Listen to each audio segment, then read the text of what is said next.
कोरोनाच्या JN.1 व्हेरियंटच्या पार्श्वभूमीवर राज्य सरकार सज्ज। आरोग्य संस्थांचं स्ट्रक्चरल, इलेक्ट्रिक आणि फायर ऑडिट करा, मुख्यमंत्र्यांचे निर्देश।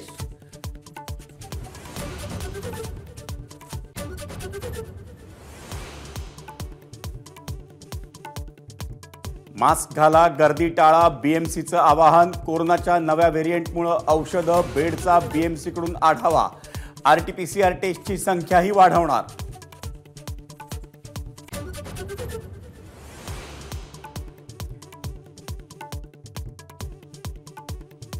सगळे सोयरे म्हणजे आई, पत्नी, आत्या, मामासह सर्वांना जात प्रमाणपत्र द्या। मनोज जरांगेंची सरकारच्या शिष्टमंडळाकडे नवी मागणी। 24 डिसेंबरच्या डेडलाईनवरही जरांगे ठाम।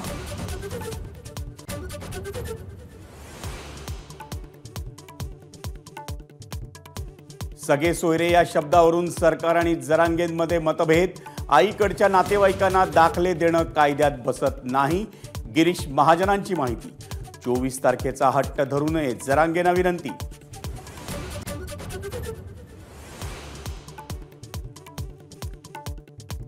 भाजप एकट्यानेच निवडणुका लढवणार, भाजप आणि संघाच्या बैठकीत ठरल्याचं जितेंद्र आव्हाडांचा दावा।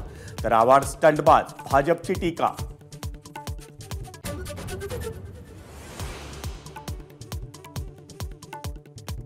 एकनाथ शिंदे आणि उद्धव ठाकरेंनाही अयोध्या राम मंदिर लोकार्पण सोहळ्याचं निमंत्रण देणार।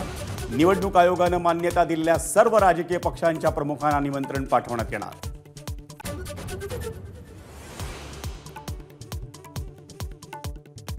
ट्रिपल मर्डरनं ठाणे शहर हादरलं। मद्यपी पतीनं घेतला पत्नी आणि 2 लहान मुलांचा जीव। आरोपी अमित बागडी फरार।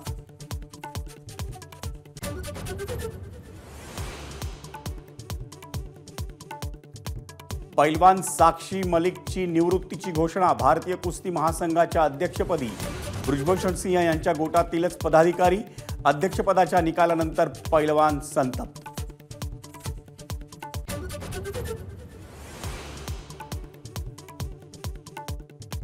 जम्मू काश्मीरच्या पूंछमध्ये लष्कराच्या वाहनावर अतिरेक्यांचा हल्ला।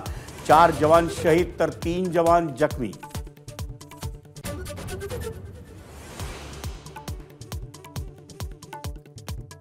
मुंबई आंतरराष्ट्रीय विमानतळावर 13 कोटींचं कोकेन जप्त।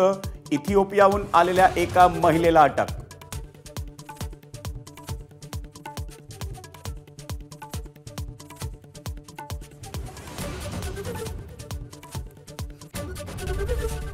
ABP माझा, उघडा डोळे बघा नीट।